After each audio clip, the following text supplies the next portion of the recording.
Hi Capricorn, this is Jov. Welcome back sa ating channel. By the way, Capricorn, this is your 3 months kabay tarot reading ngayong August, September, and October 2026. Gamitin ng reading na ito bilang gabayin lamang. Tandaan Capricorn, kunin nyo lamang ang mga mensaheng tumatama sa inyong sitwasyon at iwanan ang hindi. Gabay lang ito at ikaw para na may hawak ng tadhana mo. Kung handa ka na Capricorn, tingnan natin kung ano ang gustong sabihin sa iyo ng universe ngayon.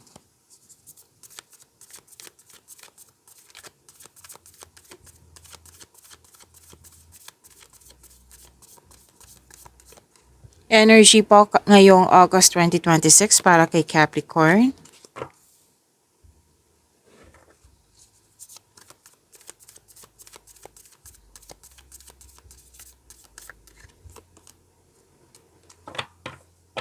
Maraming salamat Capricorn sa mga hindi nag-skip ng ads. Subscribe na po kayo sa ating channel at click bell notification para updated po kayo sa reading natin. Para po sa mga gusto magpa-reading po, comment po kayo ng personal reading and check ma-reply sa comment section. By the way, Capricorn, lalo na sa mga bago dito, tandaan nyo po ito. 3 buwan po ito na reading, okay? This is long reading. So expect nyo po na mahaba. Long reading. 3 buwan. So magsimula tayo kay August, kasunod September at October. So mahaba po kasi isa-isahin natin yung buwan, bawat buwan na may energy, love and romance at career and money. Okay? So tandaan nyo po iyan. So this is your energy ngayong August 2026.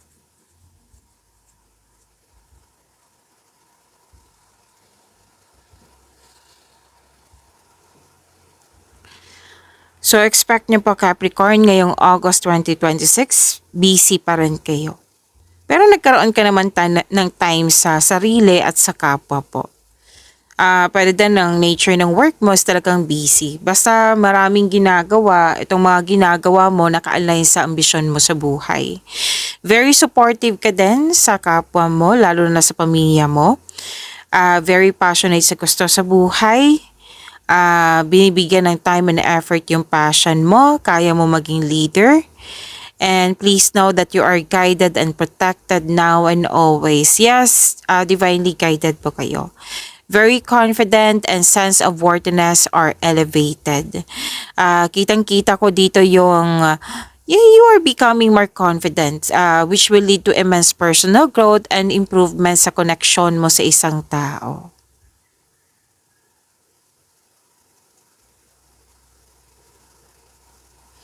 And recognition, yes, you are feeling powerful and enjoying being recognized in your, kung saan ka man ngayon. Nakikita ko rin dito na nakikinig ka sa iyong intuition and nagtitake action ka talaga. Lalo na sa iyong kaperahan. Okay? So, sabi na yung card dito, magaling ka sa mga ginagawa mo, magaling ka na leader.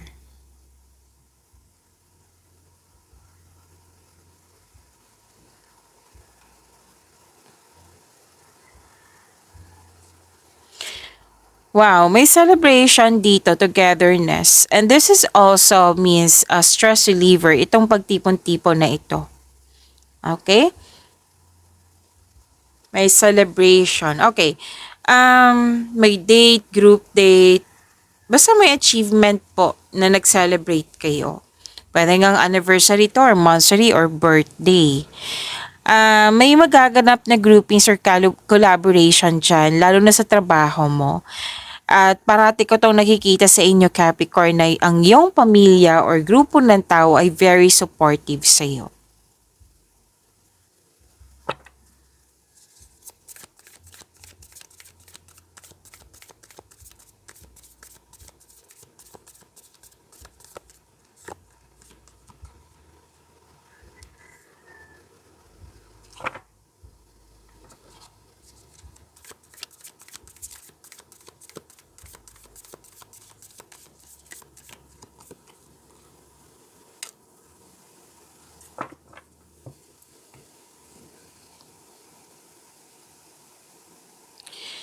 Sa career and money po, August 2026, Capricorn, success po.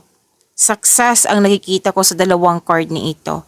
At nag-enjoy ka din. Yes, in-enjoy mo yung mga ginagawa mo dyan. At ang sabi na yung card dito, financial security is yours. Klarong-klaro po dito. So, deserve nyo mag-relax, mag-enjoy sa inyong achievement. Yes. At deserve nyong magbakasyon. Take a break. Yes, para pagbalik mo, recharge na yung energy mo. Work can wait. You still be abundant after a well-deserved vacation. And actually, this is your lucky month eh. Maraming ganap like lalo na harvest.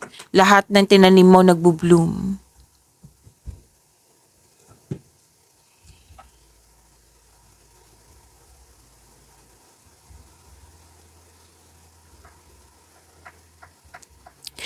May another card na naman nagsabi dito from here to here, may ganap na collaboration. Nakikita ko nga dito kung may-ari ka ng negosyo, kumpanya ba, may potential na magkakaroon ng dagdag empleyado due to increased profits. Pwede ngang ikaw yung na-hired as dagdag empleyado. May nakita rin ako ditong business travel. Alam mo, dalawang card po mismo nagsabi dito. At dito din sa career and money mo. Itong dalawang card ha, from your energy at itong dalawang card na ito. Growth and expansion. Yes, magkakaroon po ng growth and expansion. Claim po, Capricorn.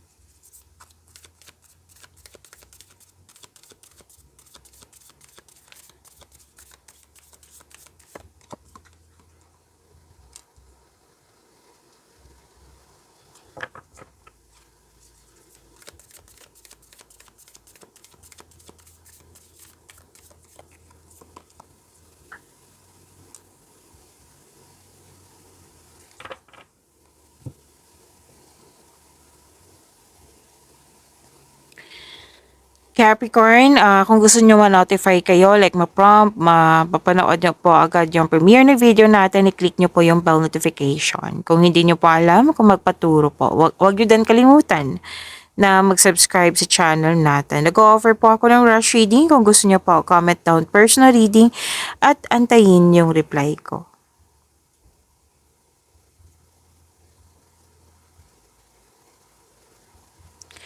May ilan sa inyo kakapasok lang ng relasyon. Ang ilan din sa inyo may plano mag-travel for a romantic trip.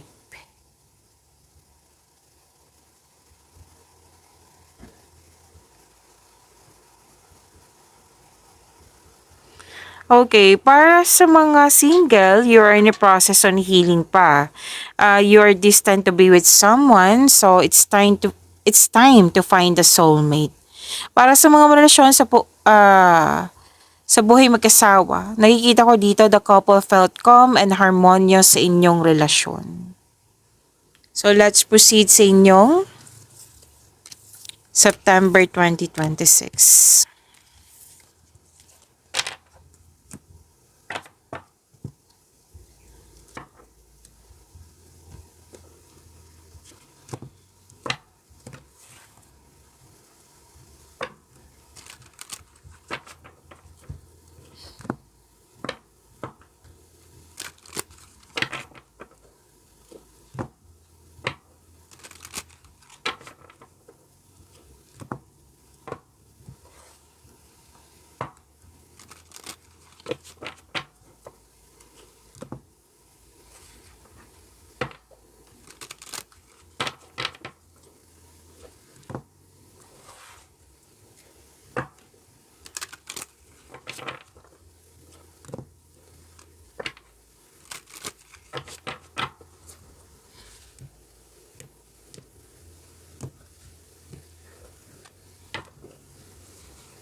Your energy ngayong September 2026. Capricorn, sabi po dito, ah, you have the power, authority, mapagmahal at marunong sa buhay. Marami nang napagdaanan na hirap sa buhay bago naging successful.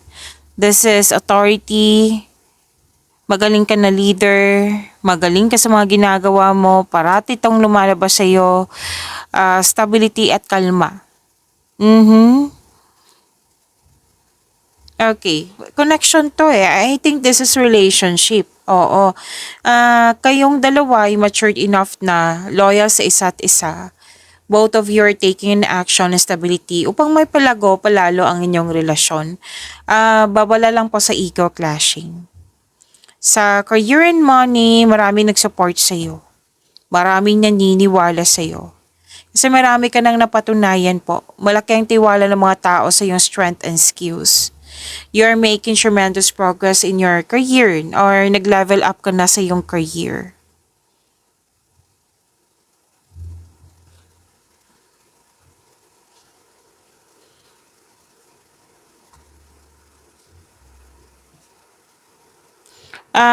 Capricorn, maging maingat lang po sa pag-share ng mga ideas mo dyan. Ideas, decision, or plano. Kasi may tao kasi dito mukhang sisirain niya. Yes, kasi nagbabackstab to eh. Nagbabackstab, sinungaling, hindi nagbibigay ng halaga. Plastic, may tinatago sa'yo. So, maging maingat talaga. Lalo na sa, di ba, pag the ideas mo, decision or plano mo. Maging maingat. Kasi deception talagang nakikita ko dito. May mapaninlang na malapit sa'yo. And iwasan mo din magkaroon ng self-deception. Kasi alam naman natin, 'di ba, self-deception ay hindi talaga yan nakakabuti sa inyo. Hindi yan nakakabuti sa inyo. Hindi yan nagbibigay ng magandang energy. So, may sekretong nabulgar dito na kung taong malapit to sa iyo, mag-uusap kayo. Nakikita ko naman dito na mag-uusap kayo. So, sinabi naman po ng card na mag-usap kayo ng malinaw sa loob ng inyong connection. At may nalaman kayo sa isang tao na mukhang hindi to malapit sa iyo, na patuloy ka pa rin sinusuyo, pero at least alam mo na hindi siya totoo sa iyo. Para maging, kumbaga, you put limitation po. Kung pwede po, umiwas na lang po sa toxicity. Yan po ang sabi ng yung card.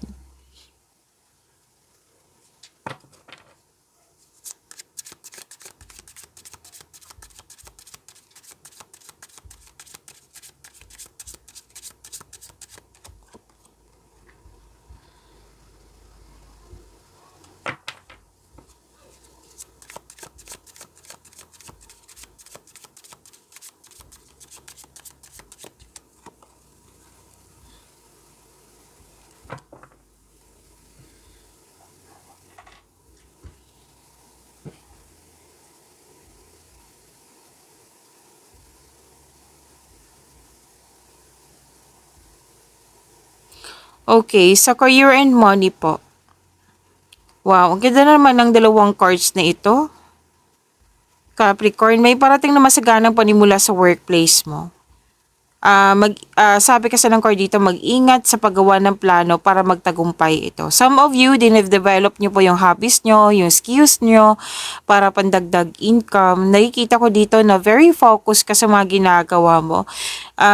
You're putting effort without rushing. Hindi ka nagmamadali po. At mabuting balita din po, Capricorn, nakikita ko dito na makaka-receive ka ng mabuting balita, lalo na sa application, any kind of application po, visa application ba to, job application, scholarship application, loan application, any kind nga.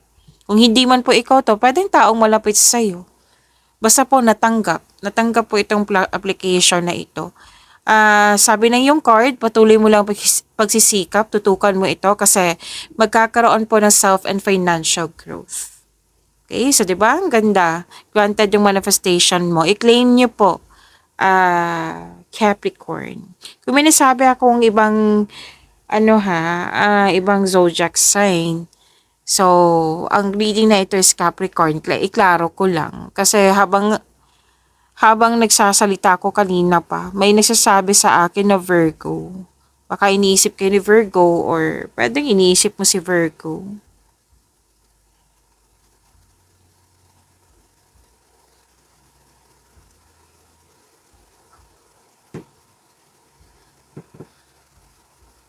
Okay, opportunities pa rin ang sinasabi dito. At ang sabi ng yung card, your finances are improving also. And you're becoming more confident sa mga ginagawa mo. Kasi marami ng achievement eh. Mas lalo talagang nag-increase yung confidence mo niyan. Pag marami kang na-achieve. Then, kumbaga, sobra-sobra sa confidence. Which is good naman po. Yes. Magandang balita pa rin to eh. Dalawang card po mismo nagsabi dito na may good news sa darating. Okay, so, ang ganda. I-claim po. I-claim nyo po, Capricorn.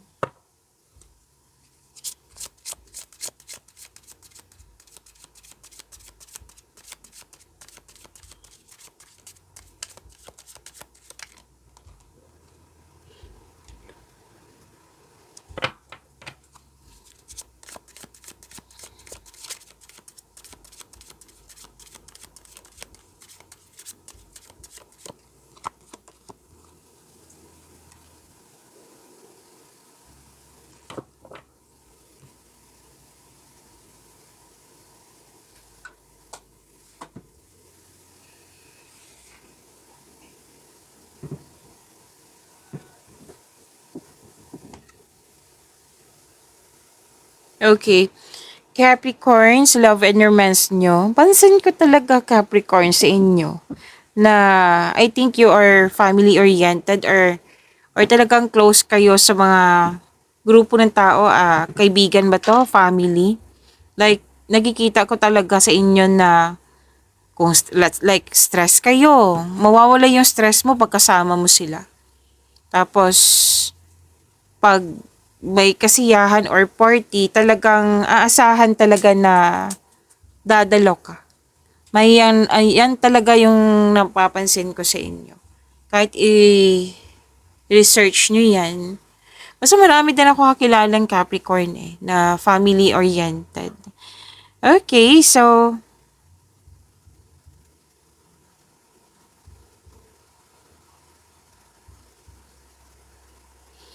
celebration pa rin, togetherness. This is, September 2026.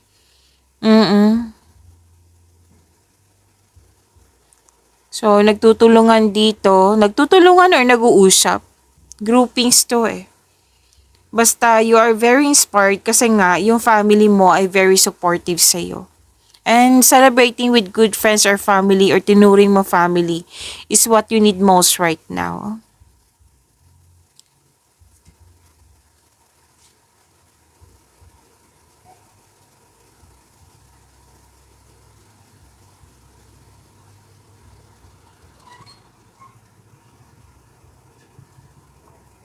Para sa mga single, nakikita ko dito some of you nagpasya po na gusto nyo ng me time muna, alone time muna, parang perfect time sa inyo na maglaan ng oras sa sarili muna, na ayaw nyo muna makipagrelasyon. Para sa mga relasyon sa buhay mag-asawa, nakikita ko yung space dito. Ang space po, hindi yan masama ha. Oo, lahat ng mga successful dyan sa relasyon, may space yan sila. Gusto mo lang na space, it might be may ugali ka na alone time muna, me time muna, like para makapag-isip ka ng maayos, makapagpahinga ka ng maayos. And you have divine inspiration. Okay, so let's proceed sa inyong October 2026, Capricorn.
October 2026, your energy, Capricorn. Sabi po dito, ah, wow, may awakening, acceptance, self-assessment, atonement. This is ending with new beginning. Like may kailangan matapos, ma-release to make new room for new beginning. This is a increased confidence. This is power. This is transformation. Kumikilos ka dito eh. May parating na paghahatol or may pagbubunyag. Maari din may magsasorry sa'yo. And this is also means accept and release your past. So you are able to enjoy your next phase of your life. Surrender, accept, release, and forgive. Yan ang sabi ng iyong card. Accept your mistakes as well sa person na ito so you can successfully let the past go. Or di kaya'y may dating malapit sa'yo na may dating malapit sa'yo nagkaroon ka ng loss of connection na may balak na bumalik sa'yo para humingi ng sorry at mag-put ng closure. Kung mangyayari ito, kasi balak pa po ito, seek forgiveness in order to move forward.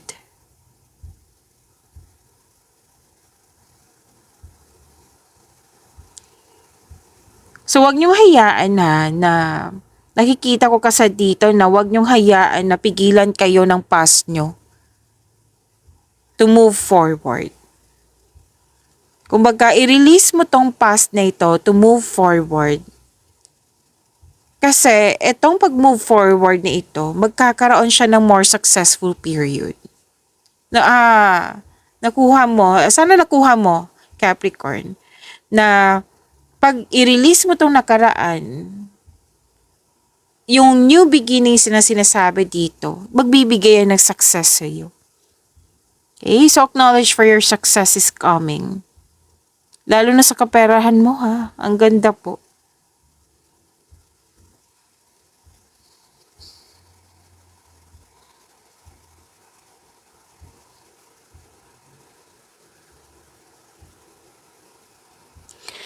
Um,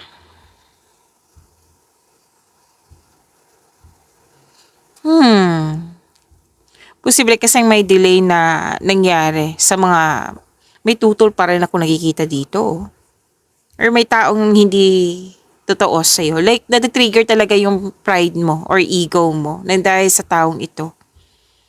So, kung delay ito, it might be this is a sign na you need to slow down, think clearly, act wisely. Hindi naman lahat ng delay is disaster po. Minsan ang delay ay chance para mag-double check, para mag-reflect. Baka may na-overlook ka.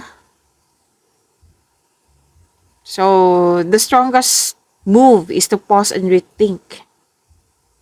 Yes, pause and rethink. Bago ka mag-react, bago ka magalit, or bago mag-panic, perception lang po yan. Pag-unawa. Pag-unawa ay kailangan. So, alam naman natin, di ba, hindi natin kontrolado yung delays na yan. Except lang po, ikaw yung gumawa ng delay. Bakit ko sabi? Pwedeng ikaw to na delay kasi nagpapigil ka, kasi may nangingialam dyan. Pwede din delay kasi matagal kang nakapag-decide or pwede din na hindi ka maka-go kasi nagkaroon ng hesitation. So, find a solution. Find an answer. Bakit ka ba nagkaganyan? Para mabigyan mo ng solusyon po. Okay, so it might be this redirection to protect you or yun nga, para may ma-realize ka. Actually, sinabi naman kanina, 'di ba, na may awareness na, may realization. Okay? So, alamin mo muna kung bakit nagkaganyan. Para mabigyan mo ng solusyon. So, nakikita ko dito mas focus ka sa mga ginagawa mo, lalo na sa daily routine mo. May dumating na pwedeng distraction, natigil ang lahat. Pero kung gawain to, Capricorn, tandaan nyo po, sabi kasi ng card dito na move forward. Tapusin mo yung nag-aantay na gawain. And after nito, harapin mo tong distraction na ito.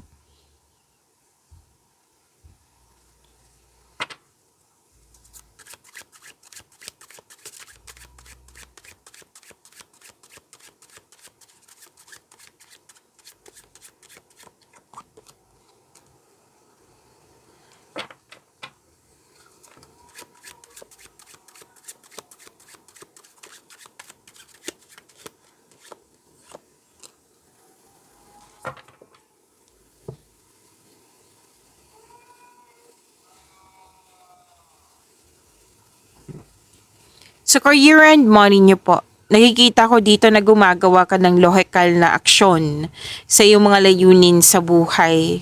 Yes, sa career and money mo, of course. Nakikita ko dito yung promotion.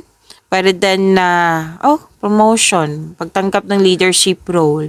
Promotion. Pagtaas na kita sa sweldo allowance or ng iyong posisyon nga.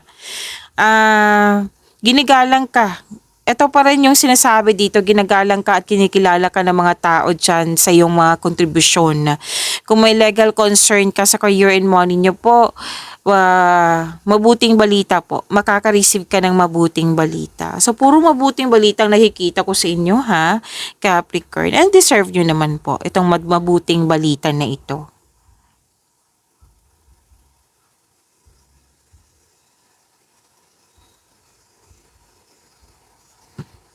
Success in workplace and home, i-acknowledge mo nagbigay ng suporta sa'yo galing sa mga kasamahan mo. Okay, so happiness and fulfillment, granted din yung manifestation mo, fulfillment sa pangarap. Alam mo, paulit-ulit, different card siya ha, paulit-ulit talaga sinasabi ng yung card. Isa sa dahilan na magiging successful ka ay nang dahil sa grupo ng tao na very supportive sa'yo. And I believe this is your family, Capricorn.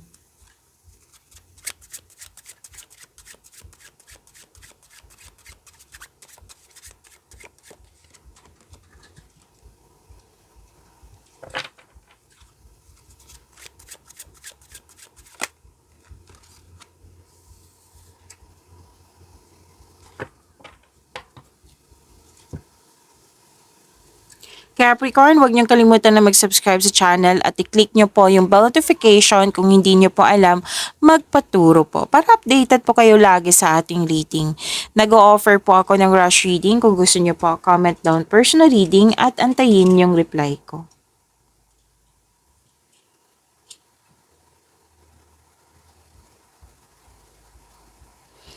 Okay, it's love and romance. You've been doing a great job to love yourself. Yes, kitang-kita ko yung you love yourself more. Nagkaroon ka ng time sa bahay nyo, pwede nga nagpa-renovate or nagbakasyon. Basta nagpo-focus ka dito sa nagbibigay ng peace of mind sa'yo. And this is good. This is very good. So most of you, pansin ko talaga sa mga Capricorn is, matured. Matured mag-isip. Yan.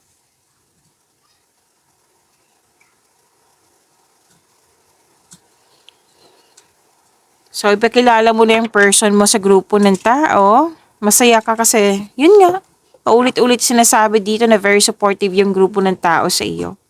Sa mga single po, maaring may kadate ka or matalik mong kaibigan to na handang makinig sa iyo.